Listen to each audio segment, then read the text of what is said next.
Welcome back everyone to another episode of the Bayern Munich Career Mode series, and this is going to be the 27th episode of the series. And before we get into anything, I want to thank you guys for all the support you gave on the last episode. If we can try and aim to get this video over 70 likes once again, that would be greatly appreciated. If you did miss the last episode, there will be a card in the top right corner. I highly recommend you go back and watch it. We did end up selling quite a high profile player to a big club in PSG, and we're looking to replace that player today in this episode with one of the three players that we were going in for. We've got Mustafi of Arsenal, who was a very good option that we could have gone for, but in the end he was a player that you guys said that we shouldn't be signing. We could also go for Aymeric Laporte, but again he's a player that you guys didn't want me to sign, and it's by a large majority that Raphael Varane did end up winning the vote for the new centre-back that we should be signing. Even though he's the most expensive on the wages and also in the transfer amount we're paying for him, he probably will be a good signing for us. A lot of you did make the point that he is the highest potential centre-back in this year's game, so I think it does make sense to go for him, and that is exactly what we are going to go ahead and do. We're going to be signing Raphael Varane to Bayern Munich, and it will be welcome to the club for the young Frenchman. And unfortunately for Mustafi and Laporte, even though they were good options, we are going to be rejecting them because we have signed Varane. And taking a little look at Raphael Varane now, he's looking like a very good player, and I'm very happy with this signing. As a lot of you did point out, he is the best potential centre-back in this year's game, and I think he was the perfect replacement for Mats Hummels. It is a real shame that Mats Hummels did leave though, because I really did enjoy him as a centre-back, and I think he was a really good player for us. But alongside Boateng, Varane is going to have to fill in his place, and I think he will do a good job with that. The only thing that I think he's really lacking in is his passing potentially, and also his composure, which is a bit low. Considering his strength is 85, that aggression really isn't that good. But despite those potential downfalls of Varane, he's got good pace, good strength, good physical stats all round, and he's 86 rated at the age of 24, so he's only going to get better from here. 70 million may seem like a bit of an overspend and a loss of money, but considering we sold Mats Hummels for 12 million euros more than that, I think it's a good deal. And when you are going for these premium players, you do have to pay the big bucks for them. We also do have another short-term loan offer for a player that I'm looking to loan out, this player being Bazzi. And as I did for the Henriks deal, I'm going to be accepting this one and then trying to recall the player to boost his potential. And as we approach transfer deadline day, there's really not too much else that we can do, but we can take a little look at the top deals of the window. Two of the top deals are involving players that we did have at the club, being Müller and Hummels. And you look at the amounts that these clubs have paid for our players, 98.5 million for Müller, that is ridiculous. But even more ridiculous is 82 million for Mats Hummels. I still can't believe we got that much for him. Also a bit of a strange deal there with Ozil moving to Barcelona for 85 million. But yeah, let's just get into transfer deadline day, and if we can sell any more players or loan some players out, that would be great. I've just gone ahead and recalled Bazzi already, and we have boosted his potential. If you remember before, he was only worth 2 million euros. Now that I've recalled him though, his valuation has gone up to 2.3 million, and he's also showing great potential as well, which he wasn't showing before. I'm also going to try and boost Benjamin Henrik's potential. He's worth 2.5 million, and now he's worth 3.3, so that's brilliant.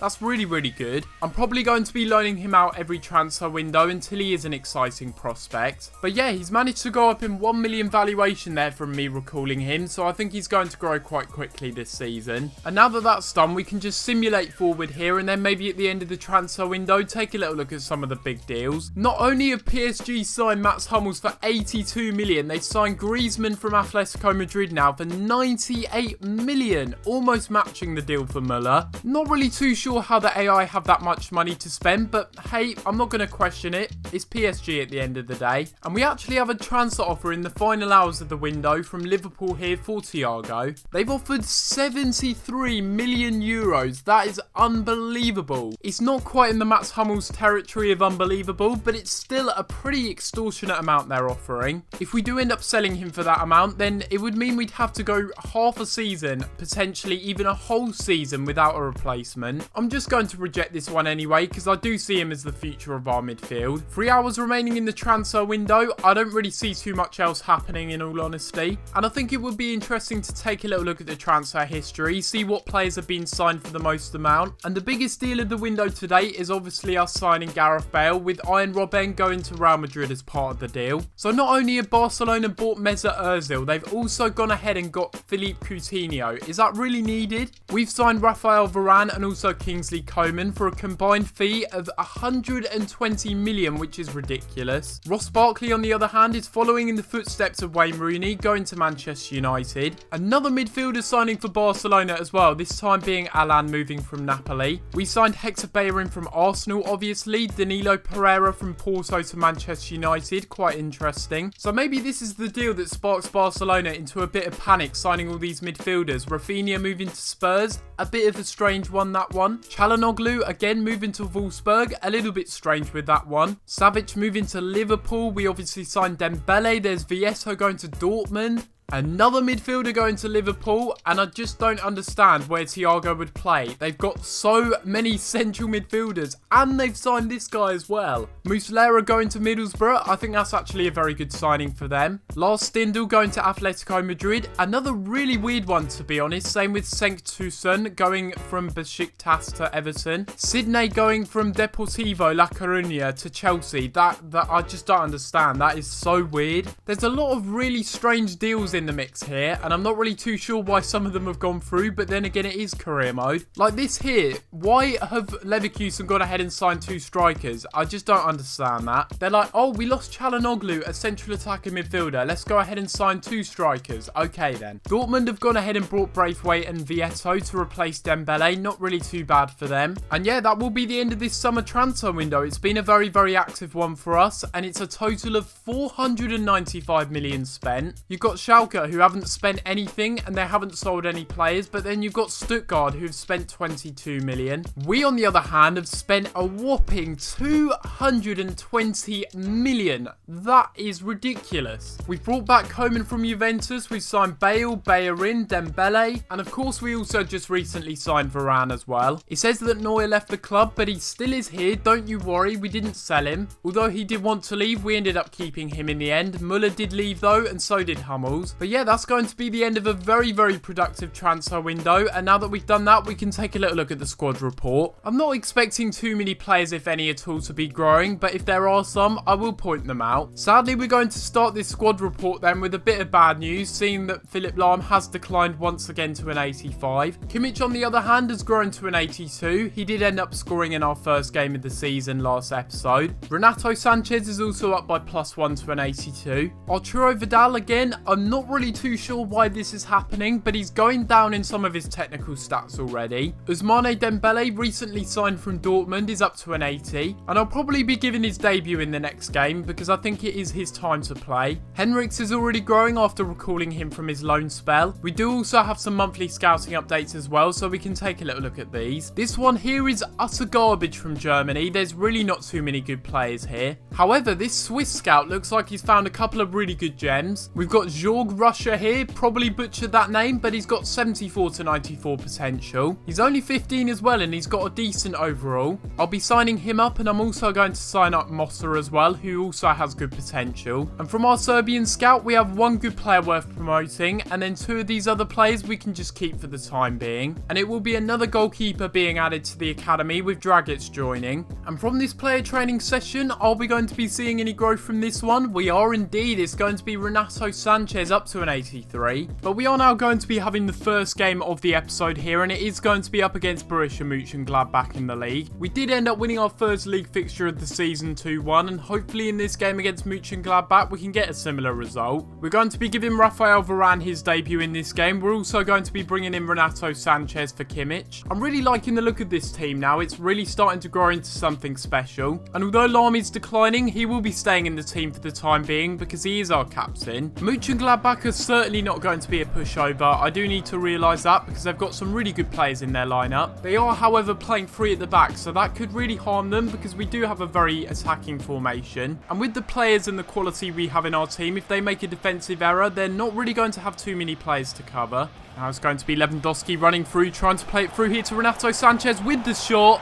And already 4 minutes into this game, we have taken the lead, and it's a really good attacking move. Really, really lethal pass there through the middle from Lewandowski, splitting the defence. And it's just what I was saying earlier, that 3 at the back formation really doesn't give them too much defensively. And against a team like us, they're really running themselves at a risk playing that 3 at the back formation, because we've already scored in this game, and I've got a feeling there's going to be a few more. Interestingly enough, none of our attackers have actually scored so far in the opening 2 games of the league. We've had only our midfielders scoring. It's been Renato Sanchez, Kimmich and Thiago with the goals for us so far. And Renato Sanchez powering forward again, really not getting challenged at all by any of the defenders.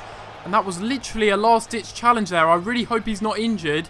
He's on the ground and it's not really looking too good. That is not good. We will replace Sanchez with Vidal, which is a pretty damn good replacement if you ask me. And I just hope more than anything that Sanchez doesn't have an injury for too long. We're going to have to carry on without Renato Sanchez in midfield, but Bale's running through here in a very good position. We're going for a shot and it's blocked off, but Bale's got back on the ball. And he's tried to play it inside. Thiago somehow bundles it there to Royce and he ends up getting tackled. But that really is a scramble. Now playing this one forward up here to Arturo Vidal. Trying to run through. That is a foul by the defender. And we've got a free kick in a good position. It's a yellow card for the man that we're just going to be calling Tony. I don't know how to pronounce that last name. But it is indeed a free kick which is going to be taken by Bale. See if we can curl this one over the wall and get it into the back of the net. It's a good effort off the bar. How unlucky is that? We've got so close there to scoring a really good free kick there with Bale, just off the outside of the post. And now Julian Draxler, who's going to keep on running forward. The defender's not done well whatsoever. We're going to try and cut inside. That's surely a penalty, and it is going to be. And it's the Wimbledon legend Vestergaard taking down Julian Draxler there. And we've got a really good chance to make this 2-0. It's going to be Gareth Bale to step up for the penalty. Hopefully we can score this one.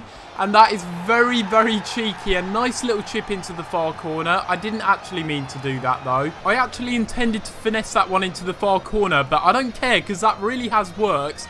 And it's a very, very cheeky penalty there by Bale. Oh, that's poor defensively. Rafael was snuck through as well and had a shot. And that is really, really close to going in there. It's a good effort. A nice little low-driven shot there. But unfortunately, it's not quite enough to go on target. And that comes to the end of a very, very dominant first half performance from us. We've really, really been in control. And looking at the match facts, we're clearly in control of this game so far. 4 shots, 4 on target, 2 goals. And looking at that passing accuracy as well, I'm very, very happy with that. At half-time, though, I'm going to give Douglas Costa a bit of a run out. Thiago will be coming off in his place. And Julian Draxler will drop down a little bit deeper into that central midfield position. Oh, they've got a bit of space here. Herman with the shot, but a great tackle there by Alaba. Really good defensive display there. They're going to try and play it again, and they've actually found a really good pass into the middle, and they've ended up scoring from that opportunity. I'm not really too sure who that is finishing off that opportunity, but it's a really good team move there from the throw-in. And it's Dermich who actually ended up scoring for Mönchengladbach, and they're back in the game. I'm going to be Lahm playing this here to Costa, playing it back to Bale in a good position, trying to cut inside, and we're going to go for a shot. It's saved again, though, by Jan Sommer. We really should have scored that one. It's now going to be Marco Reus playing a really good ball forward up here to Gareth Bale. We really should be scoring this one. But instead, it's going to be another penalty. Vestergaard again with a really poor challenge. And that should at least be another yellow. But it's going to be a straight red there for Vestergaard. And rightly so. And they're bringing off Josip Dermich, the goal scorer. And bringing on a defender. Because Vestergaard's naughty little antics have got their team in a bit of trouble. But it's going to be Gareth Bale again from the penalty spot. And we're going to try and finesse this one this time. And it's a really good penalty again. And that's Gareth Bale's second penalty in this game that he's dispatched. It's going to be Vidal playing the ball forward. A really good pass here to Lewandowski, who will go for the shot. Sommer does well, though, with the block again. It's going to be Bale playing the ball forward, and somehow we're going to get through with this one with Marco Reus with the shot.